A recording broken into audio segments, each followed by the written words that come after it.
No! No, you gotta be kidding me! He's sat in there? Nah! Nah! Okay, so here we have the brand new Xbox Elite Series 2 controller. I say new even though it has been out for a while, for a couple of years. I am the owner of a Series 1, but it is pretty old. It's time for a fresh upgrade. Just like Series 1, it does have some additional components. So you can have different size analog sticks, as well as this new item which will let you tighten these analog sticks or loosen depending on your preference. But something that the Series 1 doesn't have, this actually has a wireless charger inside.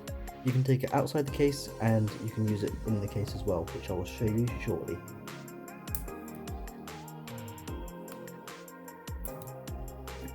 Oh. Okay, so here is the case.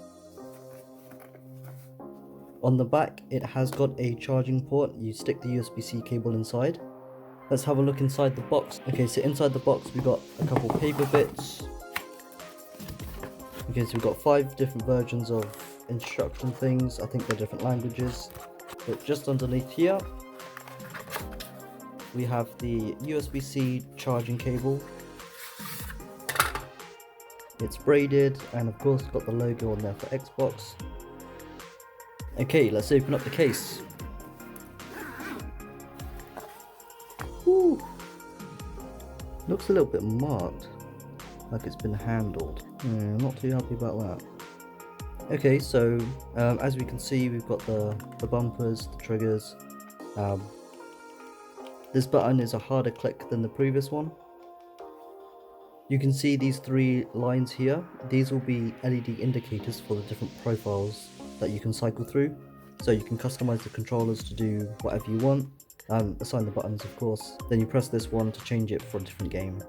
You can see here we've got the trigger stops.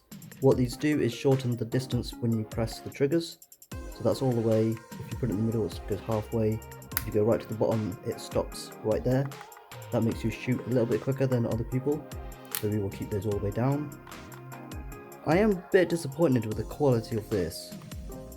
I don't like how dirty this is. Okay, so inside the case we have here the wireless charging pad.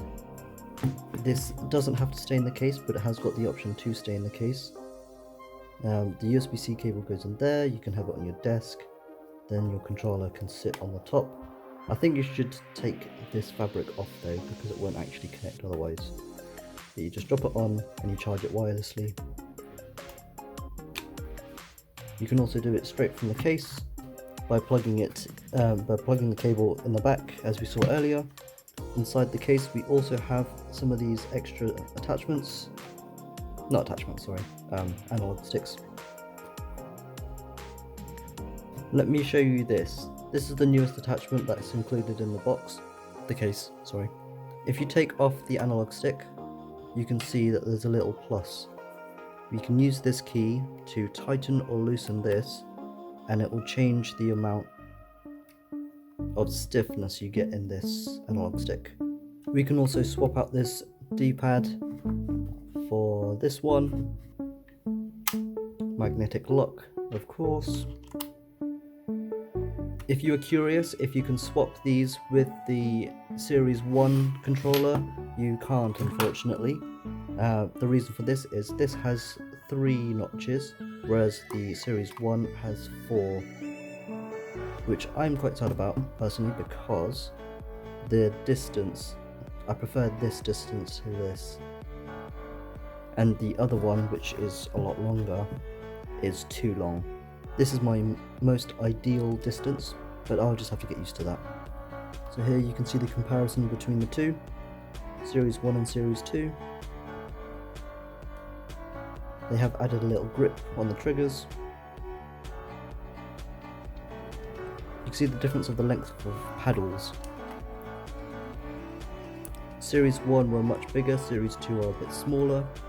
Personally, I quite like the large paddles. It means you will have more leverage and it'll be easier to press.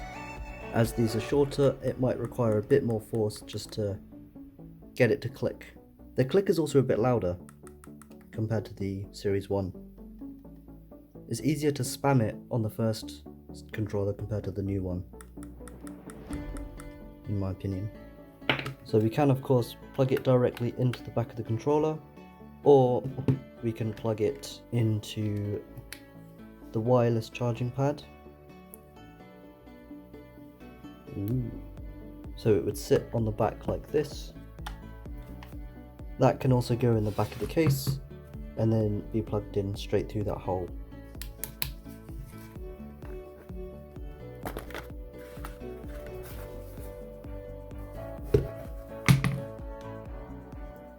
If you want to turn it on, it's now trying to sync to either your console or your PC, but as I've of course not plugged it into anything yet, it's not going to find anything. Okay, so I'm on Fortnite, I'm on the deadzone option. So this circle, the yellow bit, shows you how much of this button is activated, okay? If I flick it, it's held on that yellow. That is not good, that is bad. So that is a concern. Yeah, that has it too. Come on, man. Spent all this money, I'm like barely flicking it. See, right there, it's drifting. And I'm not pressing anything. Bad. Alright, let's just see. Okay then, so would I keep this controller or send it back after knowing that it's got a little slight stick drift? I think for the moment I will keep it, but I will definitely register the warranty. Because it is a concern, stick drift is a concern. I've not had the issue at all with my Series 1. The only reason I wanted to change it was because the D-pad doesn't work, so when I'm swapping my items, I can't really do much about it. Secondly, this bumper comes out of place. Okay, can't do it now, but when you're playing, that bumper comes out, and you have to like stick it right back in. There's a lot of loose play in here. It's a shame, this is a really good controller, and I actually like the bigger paddles on this as well, compared to the smaller paddles on the Series 2. I can swap the paddles, and I probably will. It's been a solid controller, but I will have to give it up